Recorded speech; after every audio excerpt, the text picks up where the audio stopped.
At prep, there was a captain of the track team, Dan Hodson. Tom remembers him, and of course Dave and Coach Ford remember him. And he was addressing the prep community at a mass, and he said a quote that we all thought was really funny at the time. He said, "We don't go to high school, we go to prep." And we were all, do you remember that? That was classic. Everybody got a kick out of it. We thought it was a joke, but he was serious, and it seemed really ridiculous at the time, but looking back, attending prep was really different from attending public school. And yeah, we all know it's a lot lesser in the female department, but at the same time, it's much greater in many ways. I mean, I definitely wouldn't be here if I hadn't gone to prep. I know for a fact that prep wouldn't have asked me to speak here if I'd gone to Fairfield High, so that's a bonus. But in all seriousness, you guys know what prep is like. I mean, no ladies there to impress, so we have less cliques, less status, more camaraderie, all good things. I made friends with people outside the athletic sphere that I don't think I ever would have had I been in public school. And prep was really good to me, from off-campus privileges to the standing ovations at the end of mass. You guys are all welcome to mimic those at the end of my speech. And to classic Mr. Brennan quotes. I'm not going to go through all of them. I have a bunch of them here listed. I get a huge kick out of them. You can ask me at the end. I can go through them if you want. And I could stand here all day and tell you about my fond memories from prep. When I started, it was all about baseball and basketball. Those were the things I grew up playing.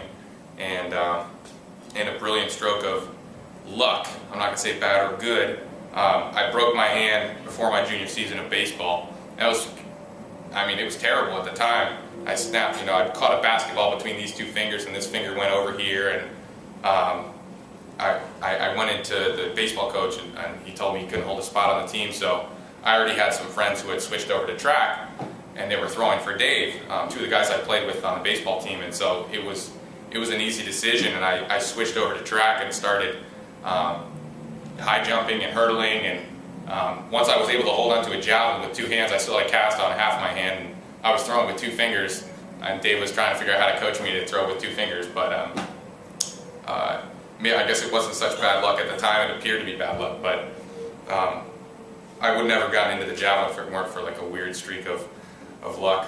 And once I joined the track team, I really hit my stride in life. It was the first time I was making really close friends at prep, just a lot of good guys, and again, the coaches can attest to that. It's just a tremendous environment on the track team because it's non-cut, and there's no politics involved at all. It's just you go every day, you work hard, and you improve. And there's nothing that stands in your way. There's no coach who's saying, well, you can't play, or you're too tall, or you're too short, or your swing isn't good enough, or I don't like the way you shoot. It's not like that. Everybody goes in, you compete, you perform, and your performances speak for themselves. And that's the beauty of track and field. That's the thing that I love the most about it. That's the reason I'm still doing it, because there's nothing standing in your way except your own performance and your own ability. So that's what I really love about it, and that's when I started to really, I feel like, hit my stride in life. And so another kind of interesting, lucky thing that happened to me was just having Coach Dave around. Having Dave around. It was, I couldn't have been luckier than I was in high school to have Dave as a coach. He seriously knows his stuff. He's awesome. He's got like track and field biomechanics books in his room. I mean, what high school teacher has that stuff? And just a wealth of knowledge. And he also has, the best mindset when it comes to coaching. And he would come in every day, pretty much every single day at the track or in the weight room. He would tell me that I had the strength of a 12-year-old girl, which really gave me all the confidence in the world. But no, really, he believed in me, and his theory on coaching is I'm going to put as much effort into coaching you as you're willing to put into training, which I think is awesome, especially in track and field. And so for me, I mean, he might say that I didn't put in very much effort, but I thought I put in a lot of effort into track and field, and he put a lot of effort into me. And so that's kind of why we made a good team.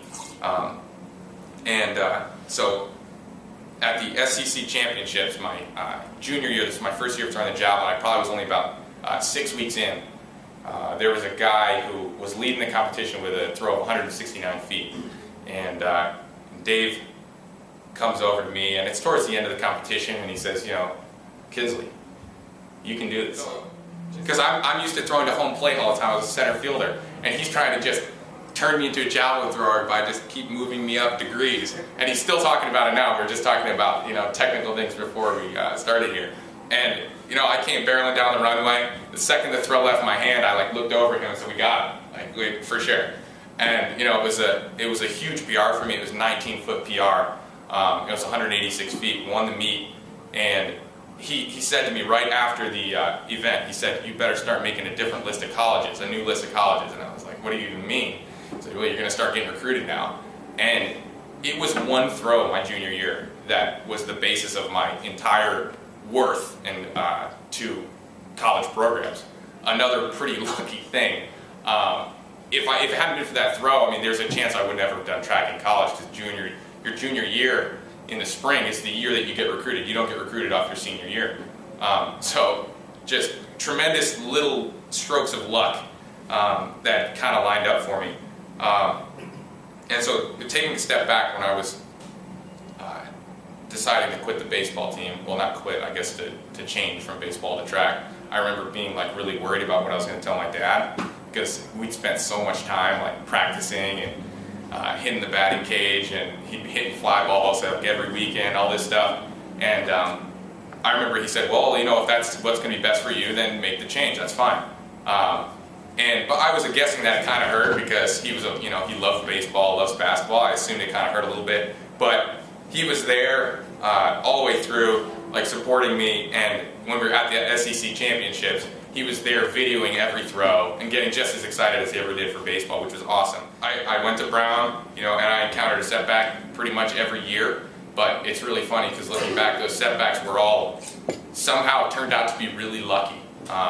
Things that appeared to be bad worked out in ways I could have never expected. My freshman year, I had a stress fracture in my leg. It kept me out from training for a long time. It was really frustrating, but I packed on a bunch of upper body weight, and I looked more like a distance runner than a javelin thrower at the time, and it was a really important kind of period of growth in track and field for me. And so anyway, at the freshman year, my freshman year, we had the Ivy League championships at Yale, and it was the worst Ivy League championships in the javelin in 20 years. It was the first year that the championship was won with a throw of under 200 feet, and I won, which was hugely, unbelievably lucky. The luckiest win of my entire career. It was a terrible, terrible competition, and I managed to come out on top somehow. And Dave was there, and after packing on, 15 or 20 pounds, I was all excited. I saw Dave, and he said, "You look slow out there on the runway." I was like, "Oh." And then he says, "But I'll tell you what, now you got the strength of a 13-year-old girl," which I appreciate. I was like, "Man, I can take over the world now." So I appreciated that. But that win, which was completely amazing. I don't know if it'll ever happen again that the Ivy League championships will be won with under 200 feet. But unbelievably lucky for me, because it set up my mindset for the rest of my career.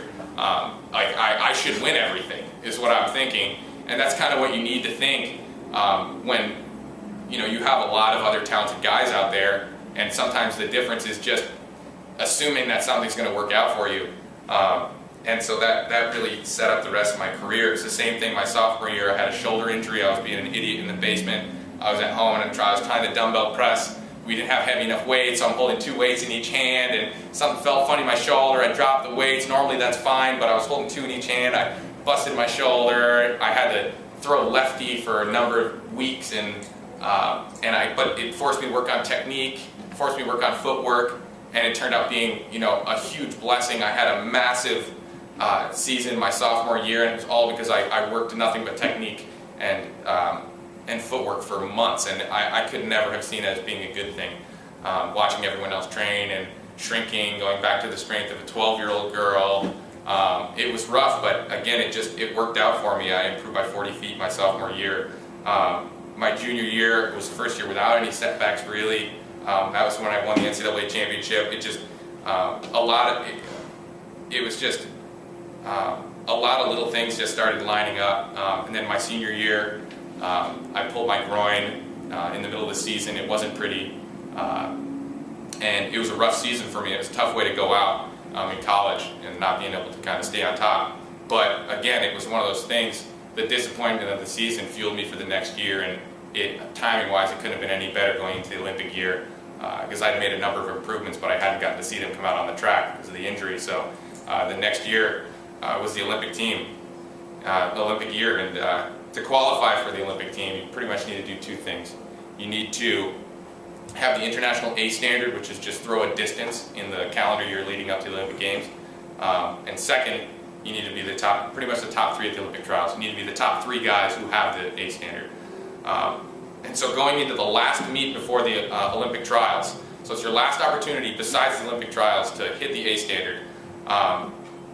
Unbelievable luck. I can't describe how lucky this is. So I'm there. At this point, there's only one guy in the U.S. who has the A standard, and we're all chasing. So we're all there just trying to throw as far as we can, trying to hit this A standard so we can have a shot at the team. And one of the old men of the sport, he was 30 at the time, that's old in javelin years, Sean, he gets out there and he's bombing throws all day, and on his 4th throw, he throws a personal best, and it's an A standard.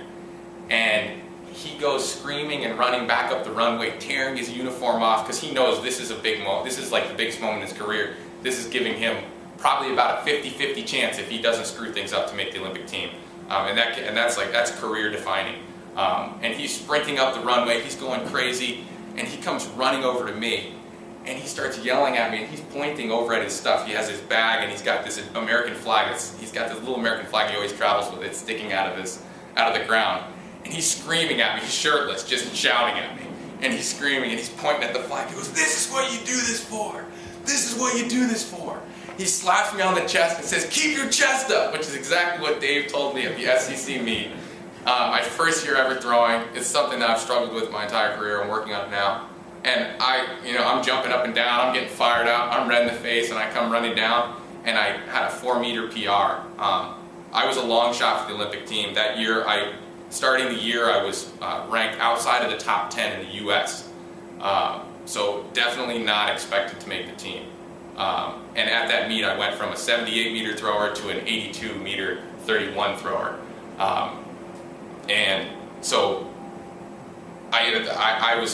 then I pulled a Sean. I was running around screaming, started crying, and I tried to compose myself for the next throw. There was no chance. I spent all my emotional energy, but it didn't matter because I had the A standard, and we went into the Olympic trials, and the 3 guys who had the A standard, we got the job done, made the team, and off to London we went, and it was quite an experience, and something that I couldn't possibly have been prepared for. The only thing you ever see in the U.S. is NBC coverage, and it's very glorious, and there are a lot of Americans winning medals, and all these things are really fantastic. And you get there, and it's the behind the scenes is very interesting, exciting, and difficult to deal with, and it makes what the Olympians do, what the medalists do, even more impressive, without a doubt. So getting off the plane, we were one of the first people to arrive in London because track and field gets there a couple weeks early to go up to a training camp in Birmingham just to get accustomed to things. And there are TV crews all over the place as you're getting off the plane. It's not, most meets you just travel around in complete anonymity. No one knows who you are. You're just kind of throwing a javelin around. Then all of a sudden at the Olympic Games, there are all these British TV crews who are excited to see you because you're wearing USA gear, and it's just ridiculous going from nothing to all of a sudden people care. And it was nuts. You're giving interviews, all these things, and we're rushing off we rushed off to Birmingham, and it was lucky for me that I was on Team USA because we had this training camp in Birmingham with all these top athletes from the US track team, and so I got to get over my starstruckness with these guys, the guys I'd seen, American record holders, some world record holders on the American team that I got to hang out with. You start realizing that You know, when a world record holder doesn't tie his shoes, he still trips on his shoelaces. You know, 10-second 100-meter guys can still get smoked in ping pong. You know, it's like, it was awesome. I was flying remote control helicopters with world champions. It's like, these guys are just like your regular everyday Joes who just happen to be good at throwing shot puts. You know, it doesn't change who, you know, they're just regular people, and that was a huge lesson for me to learn. And so we after the training camp, we went down to the village, and it's a complete zoo. A lot of the things you've heard about it are probably true. A lot of them really aren't. The insane parties and kind of gallivanting about, I think, is really overdone. I don't think it's that crazy. It's kind of like in college. You always hear stories about college being really nuts. And maybe it was for you, but it wasn't for me. Like, if you seek out that stuff, I think you can find it, like all the crazy stuff. But for the most part, it's not as nuts as people make it out to be. But some of the things are just as crazy as they seem, you know. The dining hall, I mean, just to service, I think it was 17,000 Olympians or something like that. I might have that wrong, it might be at 14. But that's a lot of people from all over the world, and you need to try to cater towards all their needs. So the dining hall is about 150 yards long by 100 yards wide. There's food from every corner of the world. There are people from every corner of the world. And it's an experience. I mean, you walk in, you're thinking that, well, I'm here in the village, and all I really need to do is eat, sleep, and train. But every one of those things is a complete ordeal. It's like outrageous. You're trying to go. Let's go for breakfast, and it takes you an hour and a half, like minimum, because you're running around trying to see what all this food is. What should I eat? Trying to play a big game of memory. Should I remember to come back to get this? And where did my friends sit? Because you can't find them. It's like there's so many people there. So it's just a huge ordeal. And you'd get back, and then someone would be eating something. You didn't even get to see that. Now you want that. Where is that? You know, you're running around. It was just crazy. To get to the track, you had to take a 40-minute bus ride through the streets of London. You know, and you're just amazed by all these little people on scooters that are whipping around and just not scared of anything. It was nuts. If you've ever been to London, I guess maybe everywhere in the world that's outside of here, but there are some cycles on scooters. We got a kick out of that.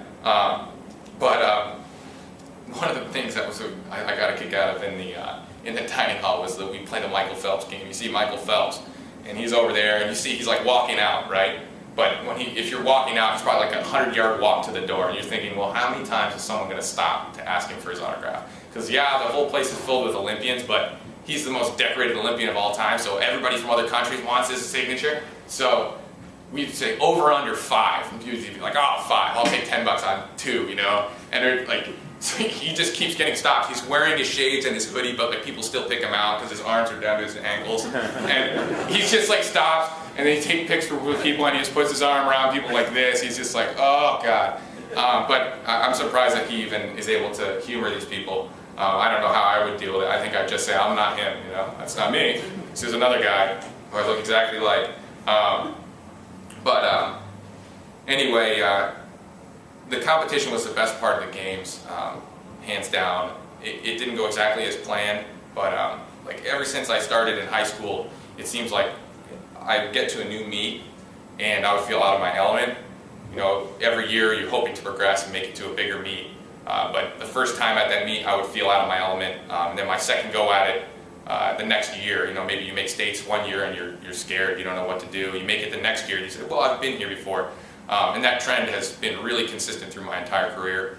And unfortunately, it was consistent at the games. I got there and I thought I was over my starstruckiness, and then all of a sudden I walk out there and there's like Andreas Torgildsen, who's 2-time Olympic champ, and there's Tero Pitkämäki, who's 2-time world champ, and you're like, oh man, I'm in the same room with these guys, I'm supposed to beat these guys. You're like, these guys are the guys I watch for film online, and the only thing you ever see of these guys is highlight reels. So you see these guys doing psycho stuff like benching 440 and only weighing 200 pounds and doing all these things that you can't dream of doing, but it was nice because I think I got over it, hopefully then, because you start seeing that, well yeah, those are the highlight reels, but at the same time, like when Tero's trying to take his sweats off but he has his spikes on, he like gets them caught and he's trying to get them off, and I'm like, oh my god, that's Tero Pitkämäki, he can't get his like warm-ups off, and there's Andreas and he trips over something. I'm like, nice, he's a real human. So that was huge, and so I can only hope that the next time, you know, both fingers crossed, all toes, that, you know, the next time, if there is a next time for the Olympic Games, that I'll be more prepared for it. Because the second time has been the charm for me, pretty much every meet. And so, but I mean, it's rough. The Olympic Games are an interesting thing because it's not every year. So all of a sudden it's over, and I say to myself, well, I competed well. It was one of the better meets I've had, but I was capable of doing so much more. So most years it said, okay, back to the drawing board. I'm going to go kick some butt. I'll be back next year. But then you start thinking, oh my God, it's 4 years away, and making the team is an ordeal. I mean, there are so many guys who have the opportunity or the ability to do it in the U.S. So every year, you never know. You have to stay healthy. There are a lot of things that come into play. So it's brutal, and realizing that you didn't quite live up to your potential after you finished competing. So that hurts a lot. But I guess that's why you train. I guess it might start getting boring if you won all the time. I don't know. I want to figure out. Maybe it does, but I want to start winning all the time, so I can figure out if it gets boring or not. I think that would be a good time. So just one other story from the games, which was almost as enjoyable as competition, was lining up for the opening ceremony. So we're walking downstairs in all our opening ceremony gear, and we're all excited about, you know, going into the opening ceremonies, the Olympic Games. We're all excited, but the one thing that everybody's thrown off by is these berets. Like, did people see the opening ceremonies? We're wearing berets. It's a French hat. We're Americans. We're thinking, what are we doing? We don't know how to wear them. They're like all lumpy and like they look terrible. And I look over and I see this one guy. His name's John. He's an American. He's wearing the beret, and he's wearing it military style. He's in the Air Force, and he's wearing it, you know, all over to one side. It's coming over his ear. He looks awesome. I'm thinking, like John, fix my beret. Whatever you're doing is working. So John is fixing my beret. He's like, yeah, this is how you wear it. These are the angles, this kind of thing. He's teaching me how to salute. I'm getting all excited. This is great. Elbow up, you know, hand down, all these things. And I'm getting all excited. I'm like, oh, I look good. I'm looking at myself on my phone. I'm like, the beret looks good. I can pull this off. And so then somebody sees me wearing the beret. They're like, whoa, how'd you do that? I was like, come here. I'm fixing their beret, teaching them how to salute. I have no clue what I'm doing. And John's teaching other people how to do this, and it just becomes this movement in the 500 U.S. Olympians, and everyone's teaching everyone else how to wear their beret, because everyone was pretty self-conscious about the stupid berets. But now we're all getting excited about it. And so the way the opening ceremony works, and I never realized this, is kind of like NBC. You just see like all the countries walk in, and the U.S. walks in, but it's funny because it's obviously, so it's in alphabetical order, and United States, we're U, so we're way the heck back there. And so we're like seeing the Olympic Stadium a mile and a half off, and we're like getting ready like over here, and then you just walk really slowly towards the stadium for a long time as everybody else piles in there. So we're like way back there, and we're getting filtered through like just masses of Ralph Lauren like employees, and they're checking all of our stuff to make sure we look perfect, as if the camera's gonna like zoom in on, oh no, like I have the rounded collar this time, like oh no, it's the closing ceremony gear. Or they like make you go change real quick. And so they're like fixing our stuff, making sure we look good. And so all of a sudden they get to John, and he's wearing the beret like this, and this lady comes up to me and goes, you can't wear the beret military style. No like it's the end of the world. And she's coming up to him with her hands up like this, and he's like this, excuse me. And he's like, I'm United States Air Force, and he states his name and rank. He goes, I will wear my beret however I like, and just sends it to her like that, and she just backs off like this, and I'm just standing behind her just thinking this is the funniest thing I've ever seen. She completely backs off. He walks by like stone-faced, and then he like starts laughing as he walks by, and she starts to come fix my beret, and she's looking. I can just see like she's mortified because she's seeing just this mass of American athletes with like military-style berets, and she's just freaking out. So she goes to fix mine. I was like, I'll wear my beret however I like, just repeat.